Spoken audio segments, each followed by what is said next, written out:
इस वक्त हमारे साथ बीजेपी सांसद मनोज तिवारी जुड़ गए हैं। मनोज जी, बहुत स्वागत आपका। काफी देर से मैं जरा कुछ डेटा एनालिसिस अपने दर्शकों के सामने रख रही थी। धन्यवाद मीनाक्षी जी। कुछ डेटा एनालिसिस में अपने दर्शकों के सामने रख रही थी, क्योंकि राहुल गांधी ये कह रहे हैं कि अगर आज की तारीख में चुनाव हो गया तो भारतीय जनता पार्टी 140 सीटों पर सिमट जाएगी, क्योंकि वोट चोरी, ईवीएम चोरी, चुनाव आयोग के जरिए लोकतंत्र की चोरी, ये जनता अब इससे ऊब गई है।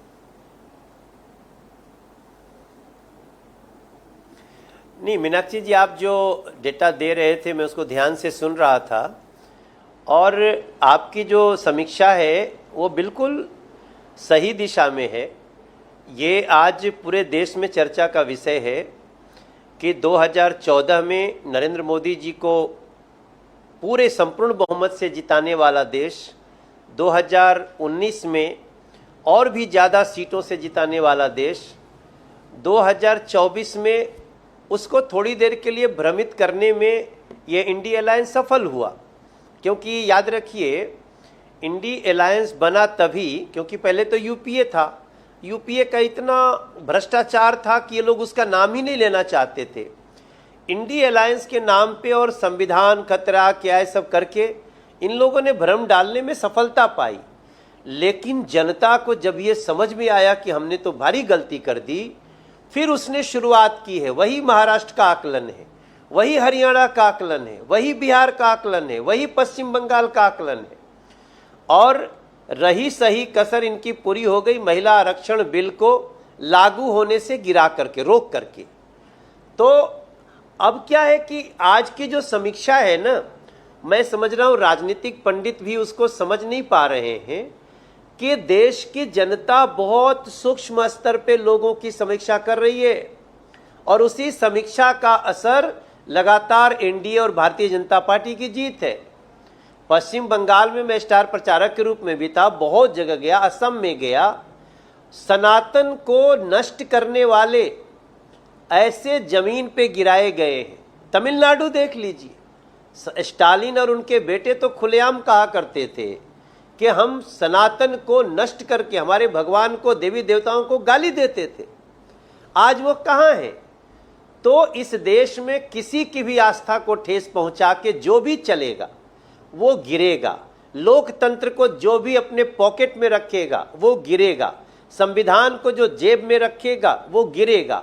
और देश इतनी समझदारी से निर्णय कर रहा है कि इनको अपना माथा फोड़ने से अब फुर्सत नहीं मिलेगी, चाहे ईवीएम पे फोड़े या दीवार पे फोड़े। और राहुल गांधी जी जहां मन करे वहां अपना माथा फोड़े, ये उनकी स्वतंत्रता है। मगर देश समझ चुका है कि अब ये इंडी अलायंस विश्वास के लायक नहीं है। भरोसा और विश्वास है तो मोदी जी में है, बीजेपी में, एनडीए में है। मनोज जी, लेकिन जो गणित राहुल गांधी सिखा रहे हैं उस गणित के आधार पर वो कह रहे हैं कि लोकसभा में बीजेपी के 240 सांसद है। मोटे तौर पर हर छठा सांसद उनका वोट चोरी से जीता है, जिसे बीजेपी की भाषा में आप घुसपैठिया कह सकते हैं।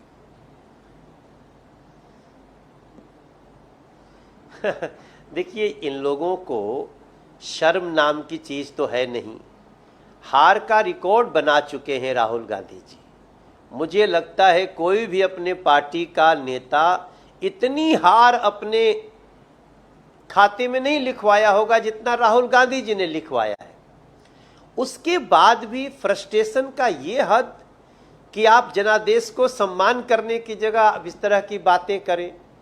देखिए, भारतीय जनता पार्टी का गुड गवर्नेंस तो है ही, भारतीय जनता पार्टी का सबका साथ सबका विकास एनडीए का तो है ही, लेकिन भारतीय जनता पार्टी की सुरक्षा और सुरक्षा देने के साथ साथ विनम्रता पूरे देश को अच्छा लग रहा है। मोदी जी कभी भी छोटे कामगारों का विरोध नहीं करते, उनके यहाँ जाके उनके दुकान पे बैठ के खाना खा सकते हैं।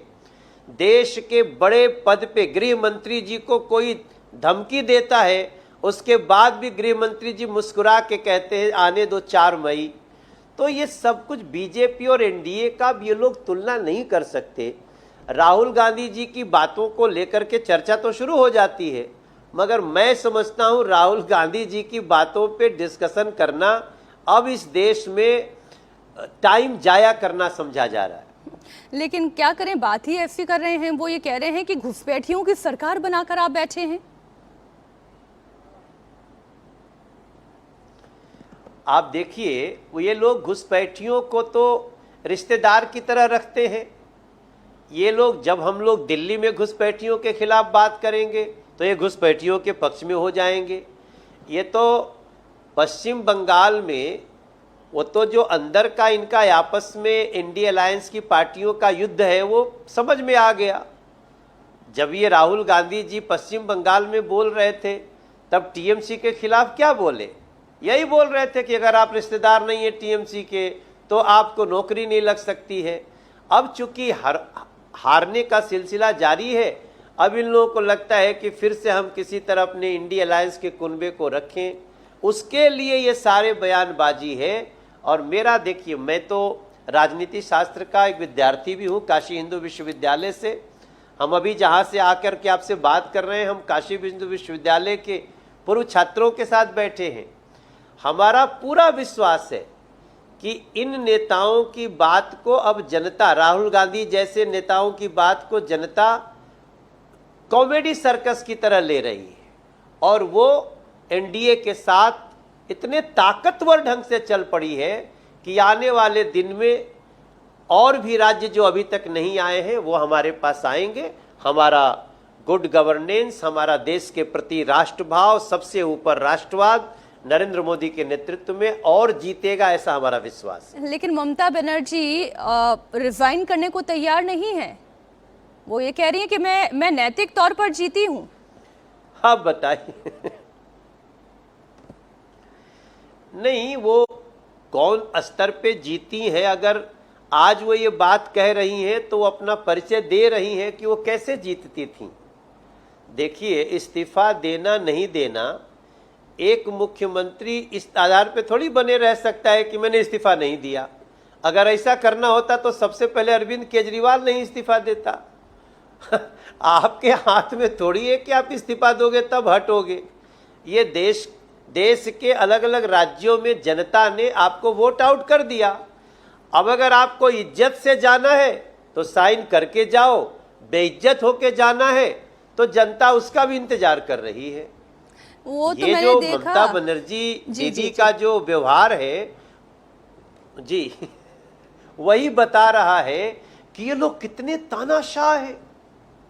ये लोग किस तरह से संविधान को तार तार कर देते हैं। भारतीय जनता पार्टी का इतिहास है, जहां भी जनादेश मिला हम सर झुका करके जनादेश का स्वागत करते हैं।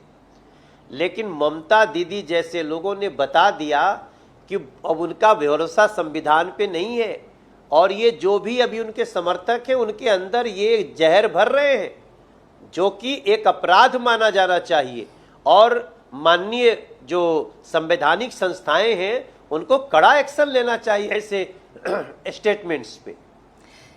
लेकिन मनोज जी, भारतीय जनता पार्टी के कार्यकर्ता भी तो ममता बनर्जी को चिढ़ाने में कोई कोर कसर नहीं छोड़ रहे हैं।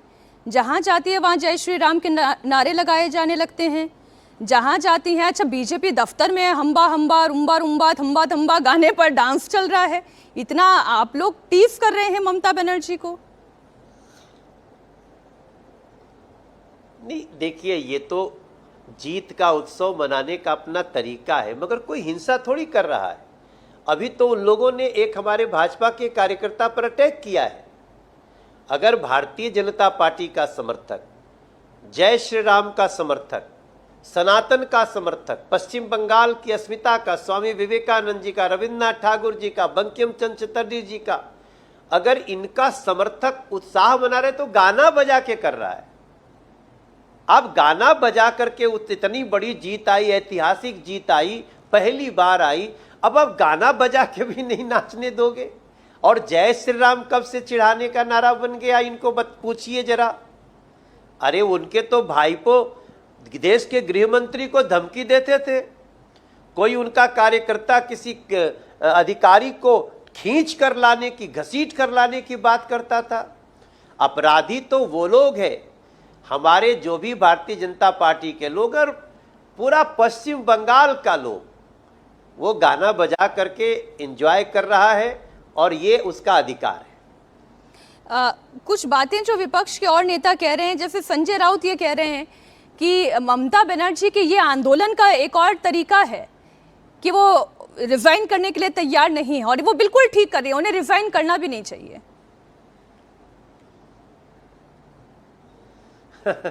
संजय राउत जी उद्धव ठाकरे जी का तो वध कर चुके हैं, अब वो ममता बनर्जी को भी और इंडी अलायंस के बाकी नेताओं का भी वध करने में पीछे नहीं रहेंगे।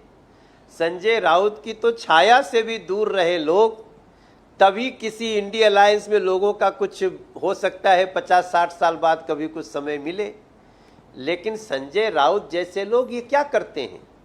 ये तो बात बात में किसी स्टार का घर गिरवा दिए, सवाल पूछ दिया तो उसको सड़क पे डंडा चलवा दिए, पुलिस भेज दिए। वो तो है संजय राउत जब इनके पास सरकार थी, सत्ता थी।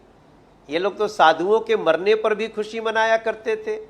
तो अब संजय राउत जैसे लोग जिसके पास रहेंगे और जिसके पक्ष में बोलेंगे, मीनाक्षी जी उसका लुटिया गोल ही समझिए आप।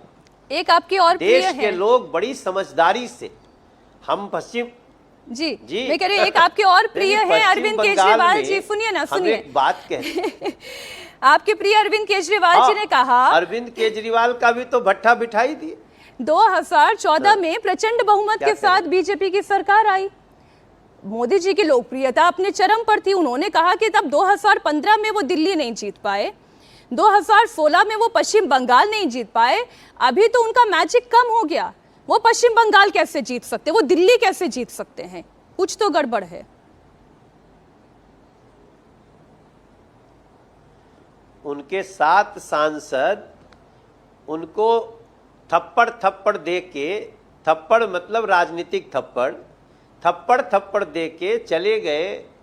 अभी वो मैजिक देख रहे हैं। पूरा लगातार महाराष्ट्र, हरियाणा, बिहार, पश्चिम बंगाल, अभी पंजाब की बारी है। वो ऐसे ही मैजिक देखते रहिए अरविंद केजरीवाल जी। पश्चिम बंगाल भी नरेंद्र मोदी जी के विश्वास के साथ जाएगा और अरविंद केजरीवाल जैसे लोग दोबारा अब कहीं पे जमीन खड़ी करने की जमीन नहीं मिल पाएगी इनको। वो तो पंजाब के लिए भगवंत मान कह रहे हैं कि आपने अभी से पंजाब में भी तैयारी शुरू कर दी, और जितने छोटे छोटे ये धमाके हम सुन रहे हैं वो सब बीजेपी की साजिश की वजह से है। ये बीजेपी की चुनावी रणनीति का हिस्सा है।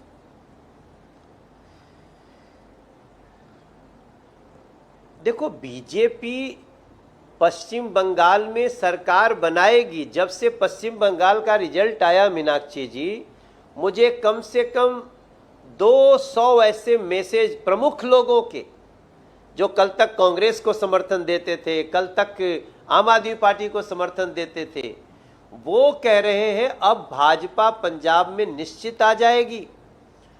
पंजाब का जन जन, गांव भी पश्चिम बंगाल के रिजल्ट के बाद कह रहा है कि नहीं, अब विश्वास मोदी पर, विश्वास कीजिए मोदी पर। ऐसा होने लगा है।